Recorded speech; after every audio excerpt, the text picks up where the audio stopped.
Sarah Martinez had always been different from other kids in her neighborhood. While other children played with dolls or video games, she spent hours watching her father clean his hunting rifles and listening to his stories about military tactics. Her father, a retired Marine sergeant, taught her everything he knew about survival, self-defense, and staying calm under pressure. He never imagined that these lessons would one day save her life in the most terrifying way possible. At 26, Sarah worked as a night shift security guard at a remote warehouse complex on the outskirts of Denver. The job paid well enough to support her college studies during the day, and she enjoyed the quiet solitude that came with patrolling empty buildings. The warehouse stored expensive electronics and computer equipment, making it a target for thieves, but Sarah had never encountered anything more dangerous than a false alarm triggered by a stray cat. On the night of March 15th, everything changed.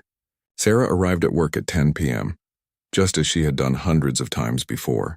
She checked in with the day shift guard Mike, who seemed unusually nervous as he gathered his things. When she asked if everything was okay, he mentioned seeing some suspicious vehicles circling the area during his shift. 3 different cars had driven slowly past the main entrance, and the occupants appeared to be studying the building's layout and security cameras. Sarah thanked Mike for the information and made a mental note to be extra vigilant during her rounds. She settled into the security office, a small room equipped with monitors showing feeds from 12 different cameras positioned around the property. The warehouse complex consisted of 4 large buildings connected by covered walkways, with only 2 main entrances and several emergency exits. Sarah's job was to monitor the cameras, conduct hourly walking patrols, and respond to any alarms that might trigger during the night. As midnight approached, Sarah noticed something strange on one of the exterior cameras. A dark sedan was parked across the street with its lights off, barely visible in the shadows between 2 streetlights. She watched the vehicle for several minutes but couldn't see any movement inside. Her father's voice echoed in her mind, reminding her that good soldiers always trust their instincts. Something about the situation felt wrong, and Sarah decided to call the local police to report the suspicious vehicle. The dispatcher took her information and promised to send a patrol car to check the area, but warned that it might take 30 to 40 minutes due to other emergency calls in progress. Sarah thanked the dispatcher and hung up, feeling slightly better knowing that help was on the way. She continued her monitoring routine, keeping a close eye on the mysterious sedan while scanning the other camera feeds for any signs of unusual activity. 20 minutes later, Sarah's worst fears were confirmed. The sedan's doors opened simultaneously, and 4 men emerged wearing dark clothing and carrying what appeared to be weapons. They moved with military precision, spreading out to cover different angles of approach to the warehouse complex. Sarah's heart began racing as she realized she was about to face a coordinated attack by multiple armed intruders. She immediately called 911 again, this time reporting an active break-in in progress with armed suspects. The dispatcher assured her that police units were being redirected to her location immediately, but Sarah knew that even the fastest response time would still leave her alone for at least 15 to 20 minutes. She grabbed the emergency radio to contact her supervisor, but received only static in response. The attackers had clearly done their homework and were jamming communications to prevent her from calling for backup. Sarah was completely on her own, facing 4 armed men who had obviously planned this operation carefully. Drawing on her father's training, Sarah forced herself to remain calm and think strategically. She had several advantages that the intruders probably didn't know about. First, she knew the warehouse layout better than anyone, having walked every corridor and storage area countless times during her nightly patrols. Second, the building's security system included motion sensors and silent alarms that she could trigger to create confusion. Third, her father had taught her how to use improvised weapons and how to turn any environment into a defensive position. Sarah quickly reviewed the camera feeds to track the intruders' movements. 2 men were approaching the main entrance while the other 2 circled around to the loading dock area at the rear of the building. They were trying to create a pincer movement, forcing her to defend against attacks from multiple directions simultaneously. Sarah realized that staying in the security office would be suicide, as the small room had only one exit and could easily become a trap. She needed to move, and she needed to move immediately. Before leaving the security office, Sarah activated every silent alarm in the building and set the emergency lighting system to strobe mode, hoping to disorient the attackers and signal to any passing police cars that something was seriously wrong. She grabbed a heavy flashlight from her equipment belt and picked up a crowbar from the maintenance supplies, knowing that these makeshift weapons would have to suffice until she could find something better. Her father had always told her that the best weapon was the one you actually had in your hands, not the one you wished you could have. As Sarah prepared to leave the relative safety of the security office, she could hear the sound of breaking glass echoing through the warehouse complex. The attack had officially begun, and she was about to face the fight of her life against overwhelming odds. But Sarah Martinez was not just any security guard. She was the daughter of a Marine, trained from childhood to face impossible situations with courage and determination. The intruders had made a critical mistake by choosing her warehouse on her shift. They were about to discover that sometimes the hunter becomes the hunted, and that underestimating your opponent can be a fatal error in judgment. Sarah slipped out of the security office and into the maze of corridors that connected the warehouse buildings. The strobing emergency lights created an eerie, disorienting environment that worked to her advantage since she could navigate the area blindfolded after months of nightly patrols. She could hear the intruders calling out to each other in hushed voices, trying to coordinate their search pattern while dealing with the unexpected light show she had triggered. Moving silently through the shadows, Sarah made her way toward Building C, where she knew there was a maintenance area filled with tools and equipment that could serve as weapons. Her father had taught her that in any survival situation, your first priority should be improving your tactical position and acquiring better resources. The crowbar in her hand was useful, but she needed something with more reach and stopping power if she was going to face 4 armed men. As she crept through the storage aisles, Sarah could hear footsteps getting closer. One of the intruders was methodically searching the area, checking behind every stack of boxes and equipment. Sarah pressed herself against a tall shelf filled with electronic components and controlled her breathing, just as her father had taught her during their hunting trips.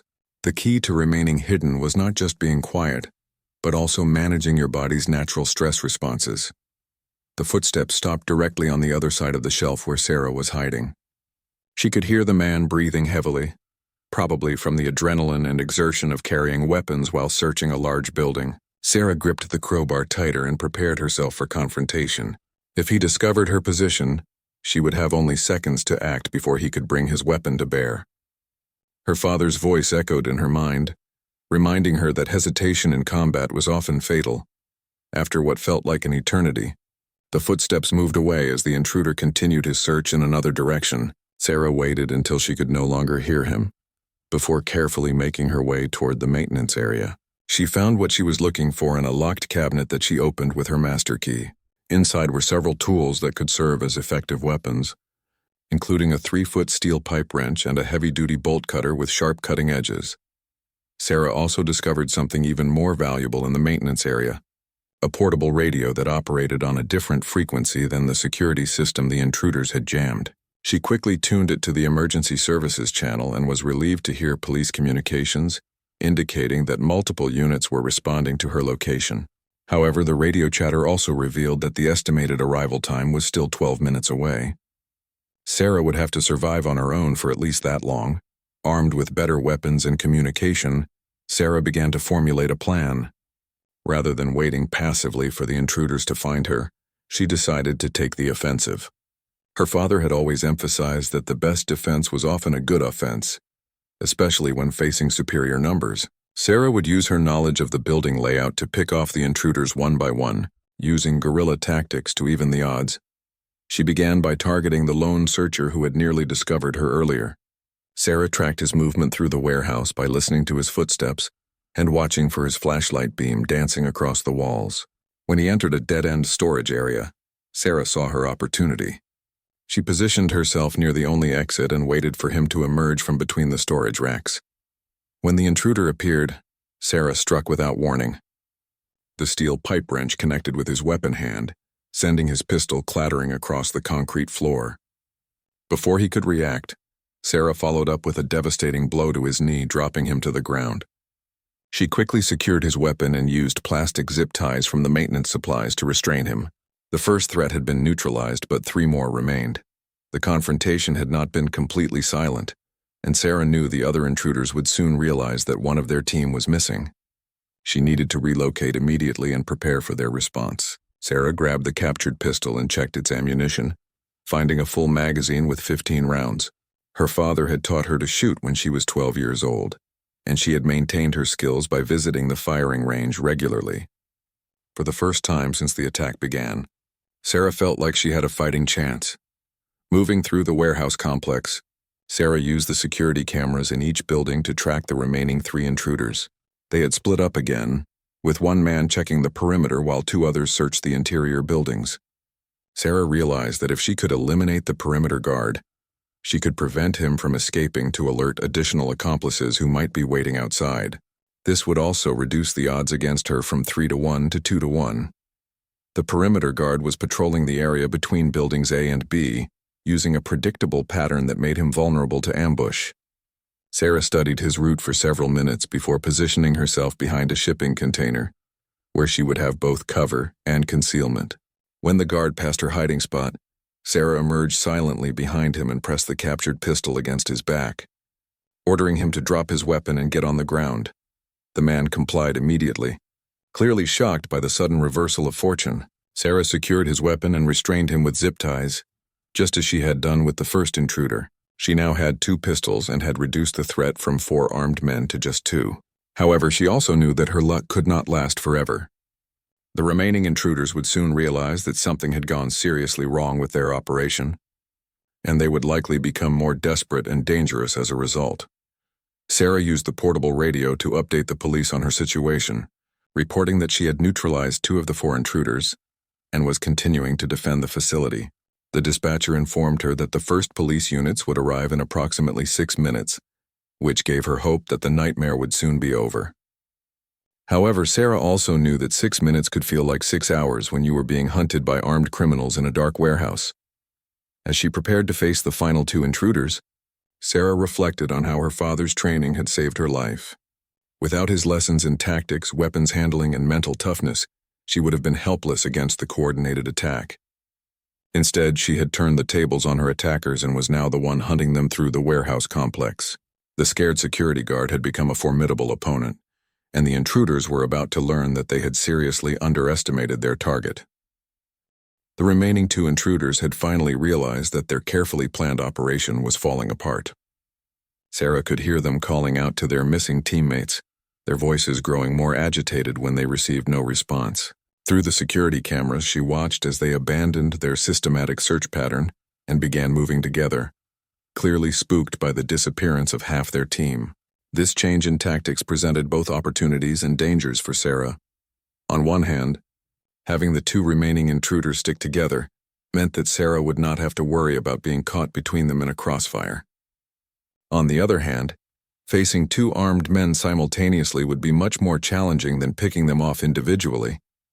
Sarah knew she would need to be extremely careful with her next move, as a single mistake could prove fatal. The 2 men had taken position in Building D, the largest of the warehouse structures, which contained multiple levels connected by metal staircases and catwalks. This building stored the most valuable electronics equipment, and Sarah suspected it had been the primary target of the robbery attempt. The intruders were now treating it as their fortress, blocking the main entrance and establishing overlapping fields of fire to prevent anyone from approaching. Sarah studied the building's layout through the security cameras and formulated a new plan. Building D had a maintenance access tunnel that connected to the building's ventilation system, allowing workers to service the air conditioning equipment without disrupting operations. The tunnel entrance was located in Building C and was too small for most adults to use comfortably, but Sarah was petite enough to crawl through it. This would allow her to enter Building D from an unexpected direction and catch the intruders off guard. Before attempting this risky maneuver, Sarah used the portable radio to contact the police again. She learned that the first patrol units had arrived at the perimeter and were setting up a containment area around the warehouse complex.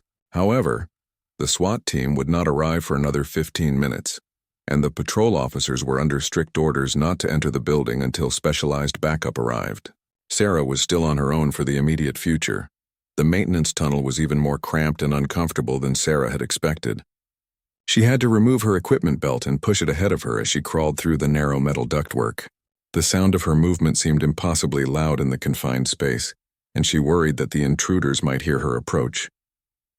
However, the building's ventilation system provided enough background noise to mask most of the sounds she was making. After 20 minutes of careful crawling, Sarah reached the access panel that opened into Building D's upper level. She could hear the two intruders talking below her, their voices echoing off the concrete walls and metal storage racks.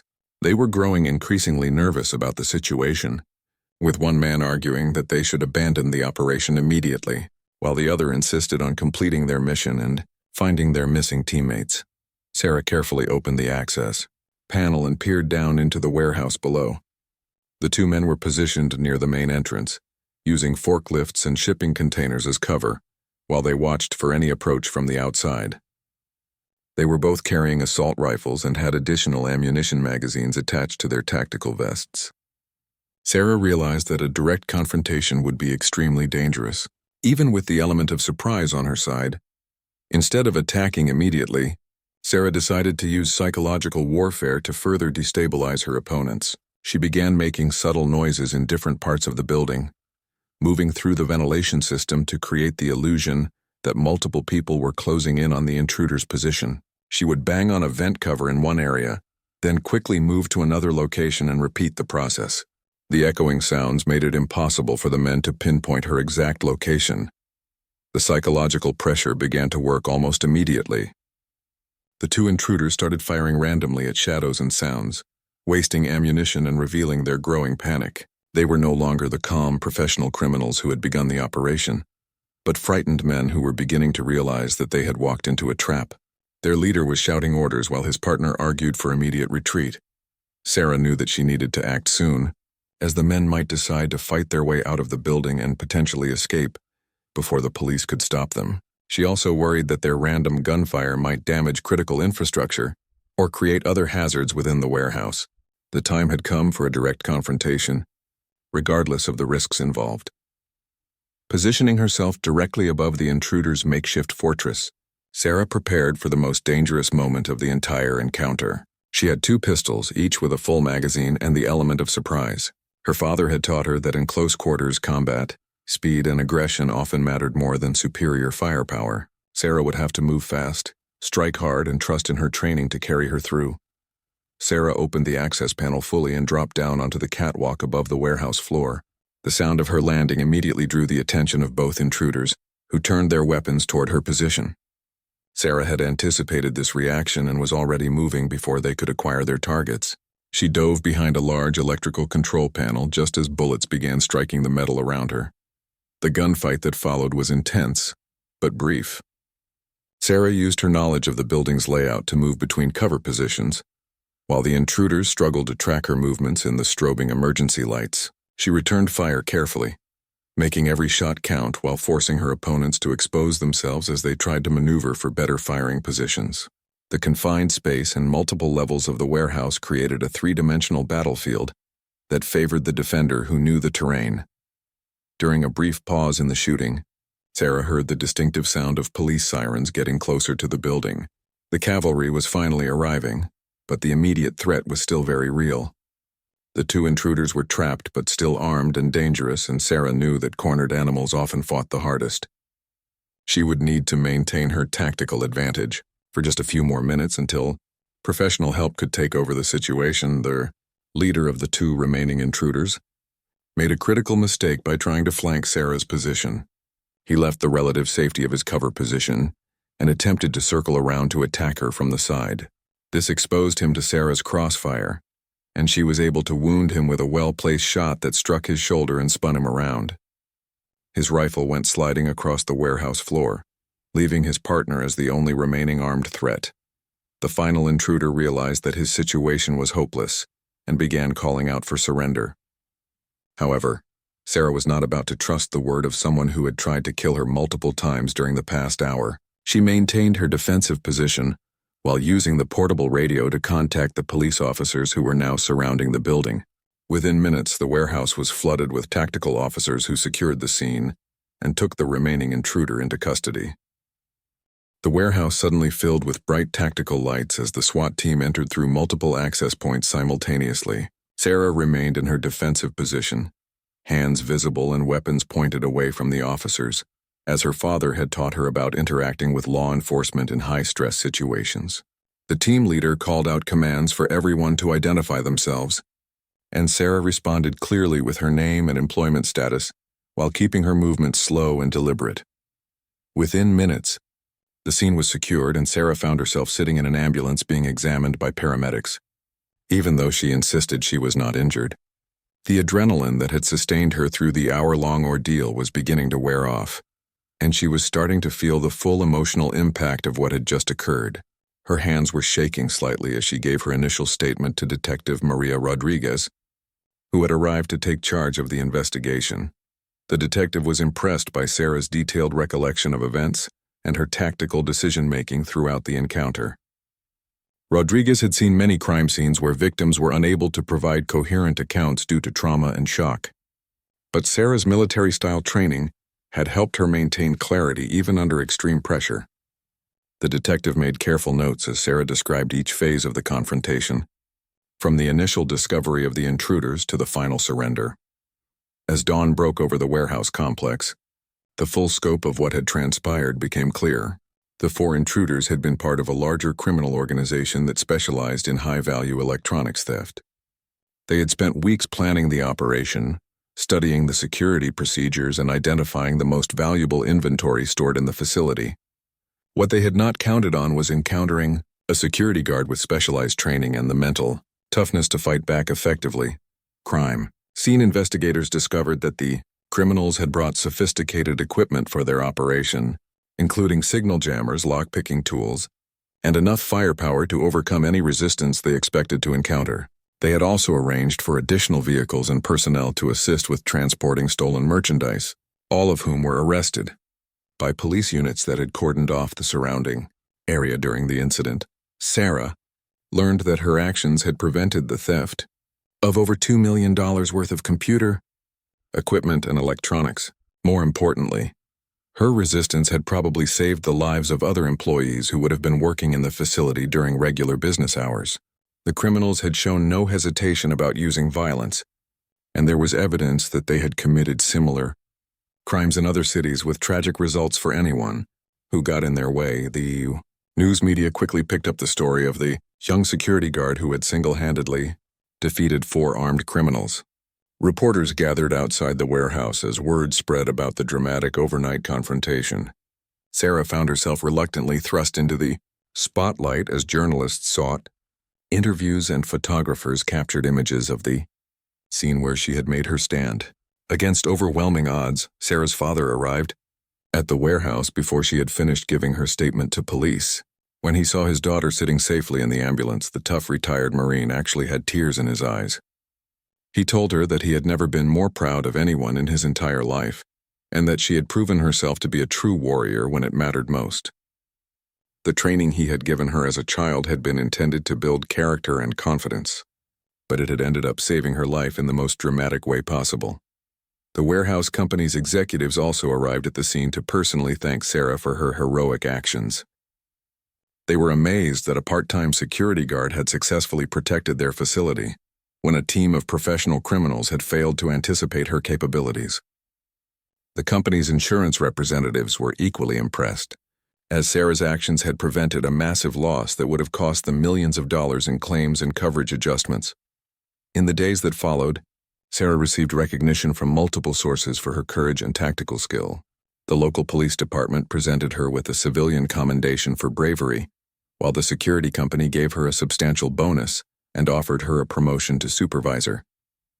The warehouse company established a scholarship in her name for students studying criminal justice and security management.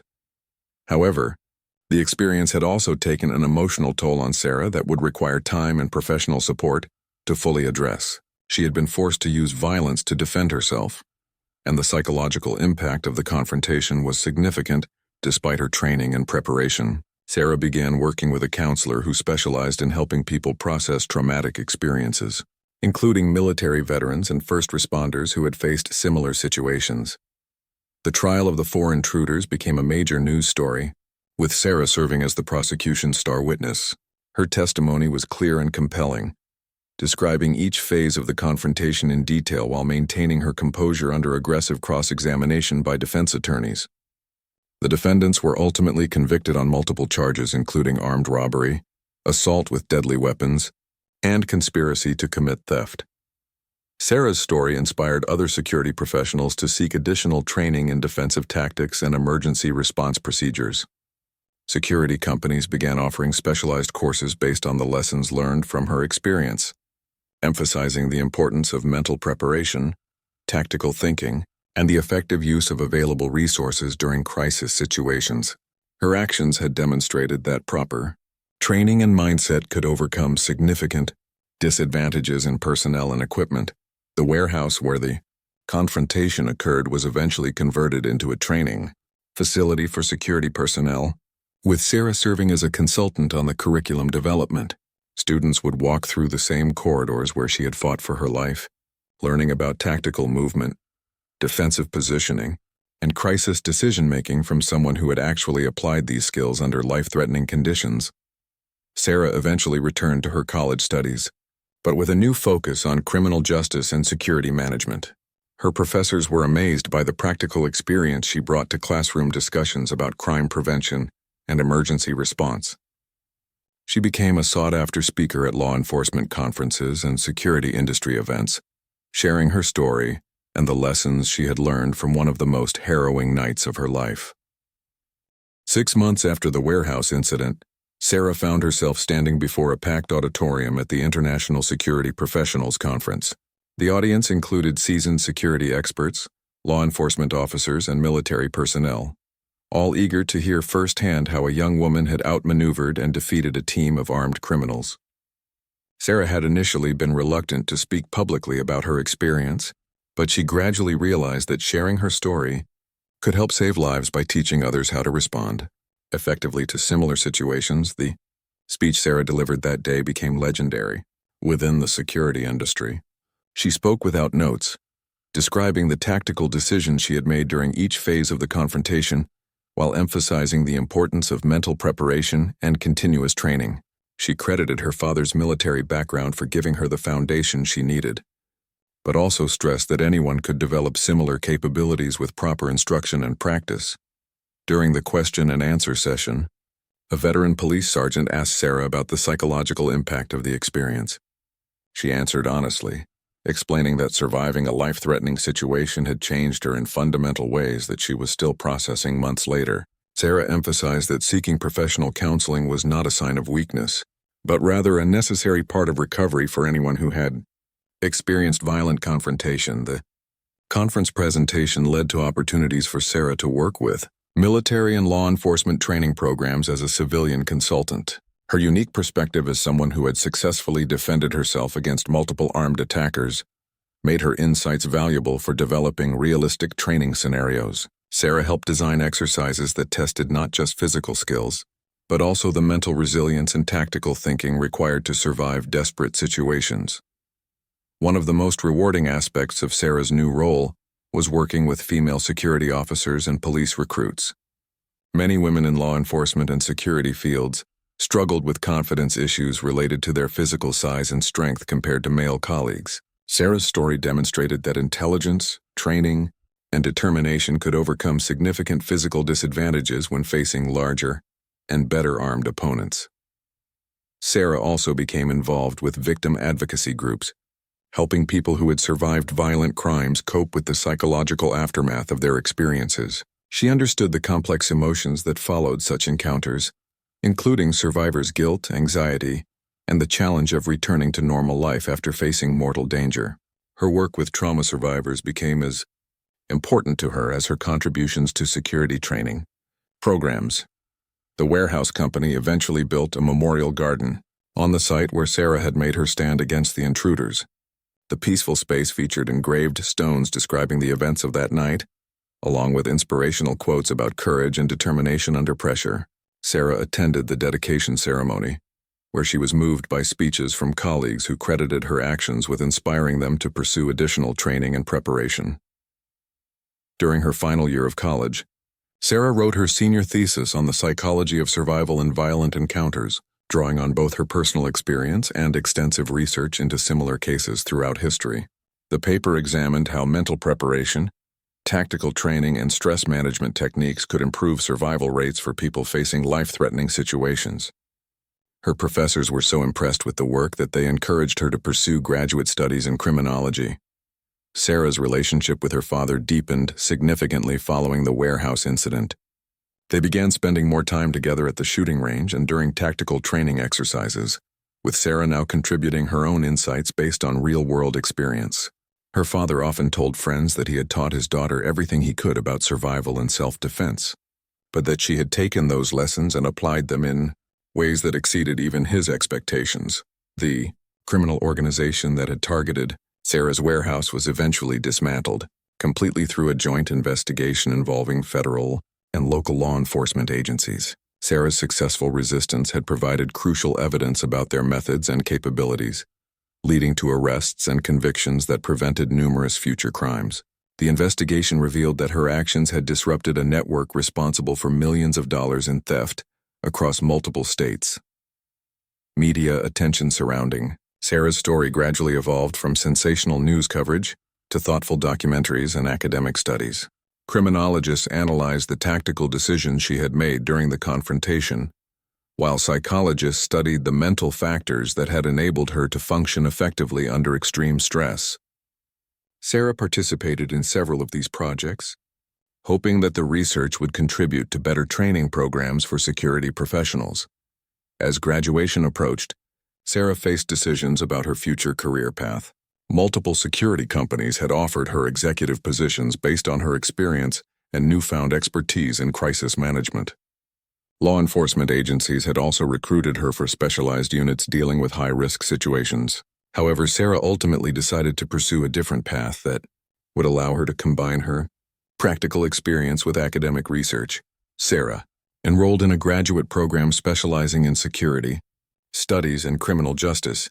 With the goal of eventually becoming a professor and researcher, she wanted to contribute to the development of new training methodologies and crisis response protocols that could help others survive dangerous encounters.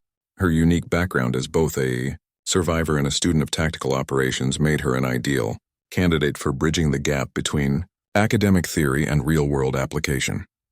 The final chapter of Sarah's undergraduate experience was marked by a ceremony where she received a special recognition award from the university for her contributions to campus safety and security awareness. During her acceptance speech, Sarah emphasized that courage was not the absence of fear, but rather the ability to function effectively despite being afraid. She encouraged her fellow students to seek training and preparation that would help them face whatever challenges life might present. Looking back on the events that had transformed her life, Sarah realized that the warehouse confrontation had been both an ending and a beginning. It had ended her quiet existence as an anonymous security guard working the night shift to pay for college. However, it had also begun a new chapter in which she would dedicate her life to helping others develop the skills and mindset necessary to survive and overcome seemingly impossible odds. 5 years after the warehouse incident, Dr. Sarah Martinez stood in her new office at the university's Criminal Justice Research Center, surrounded by boxes of books and research materials. She had completed her doctorate in record time, driven by a passion for understanding how ordinary people could develop extraordinary capabilities when faced with life-threatening situations. Her dissertation on survival psychology had become required reading for security professionals and law enforcement academies across the country. The research center that Sarah now directed was funded largely by donations from security companies and law enforcement agencies who recognized the value of her work. The facility included state-of-the-art simulation equipment that allowed students and professionals to experience realistic crisis scenarios in a controlled environment. Sarah had worked closely with the designers to ensure that the training systems accurately replicated the stress and confusion of actual, dangerous encounters. One of Sarah's most important projects involved studying how different personality types and backgrounds affected survival outcomes in violent situations. Her research team had interviewed hundreds of crime survivors, identifying patterns in behavior and decision-making that distinguished those who successfully defended themselves from those who became victims. The findings were being incorporated into training programs for security guards, police officers, and military personnel worldwide. Sarah's work had also attracted attention from federal agencies responsible for protecting high-value targets and critical infrastructure. She served as a consultant on several classified projects related to facility security and threat assessment, drawing on her unique experience of successfully defending a target that criminals had considered vulnerable. Her insights helped security planners understand how determined defenders could overcome significant numerical and tactical disadvantages. The Memorial Garden at the former warehouse site had become an unlikely tourist destination, with visitors from around the world coming to see where Sarah had made her legendary stand. The site now featured a small museum displaying artifacts from the incident, including photographs of the crime scene and copies of police reports documenting the confrontation. Sarah visited occasionally to speak with visitors and reflect on how dramatically that night had changed her life. Sarah's relationship with her father remained stronger than ever, though he had aged considerably in the years since the warehouse incident. The stress of nearly losing his daughter had taken its toll on the retired Marine, but he took enormous pride in seeing how she had transformed her traumatic experience into a career helping others. They still trained together regularly, with Sarah now teaching her father new techniques she had learned through her research and professional development. The 4 criminals who had attacked Sarah's warehouse had all received lengthy prison sentences, but their cases had generated important legal precedents regarding self-defense rights and the use of force by security personnel. Sarah had testified in several related cases where security guards faced criminal charges for defending themselves or their facilities against armed attackers. Her expert testimony had helped establish clearer guidelines for when defensive force was legally justified. Media coverage of Sarah's story had evolved from sensational news reports to serious documentaries and academic studies. A major television network produced a feature-length film about the warehouse incident, with Sarah serving as a technical consultant to ensure accuracy. While she was initially uncomfortable with the Hollywood treatment of her experience, Sarah eventually agreed to participate because the film reached audiences who might never otherwise learn about crisis preparedness and self-defense. Sarah's university courses were among the most popular on campus, drawing students from diverse academic backgrounds who wanted to understand how ordinary people could develop extraordinary capabilities. Her classroom style combined rigorous academic analysis with practical demonstrations and real-world case studies. Students appreciated learning from someone who had actually applied the theories and techniques she taught in a life-or-death situation. The security industry had embraced Sarah as one of their most prominent advocates and thought leaders. She regularly keynoted major conferences and served on advisory boards for security companies, developing new technologies and training programs. Sarah's endorsement of a product or training method carried significant weight because everyone knew she had tested similar approaches under the most demanding conditions possible. One of Sarah's proudest achievements was the establishment of a scholarship program for students from disadvantaged backgrounds who wanted to pursue careers in security and law enforcement. The program was funded by donations from people inspired by her story, and it had already helped dozens of young people access education and training they could not otherwise afford. Sarah personally mentored many of the scholarship recipients, sharing not just academic knowledge but also practical insights about developing mental toughness and tactical thinking. As Sarah looked toward the future, she knew that her work was far from finished. Crime continued to evolve, with new threats emerging that required innovative defensive strategies and training methods. Her research team was studying how emerging technologies could be used to improve survival rates in violent encounters, while also examining the psychological factors that enabled some people to remain calm and effective under extreme pressure. The warehouse where Sarah had fought for her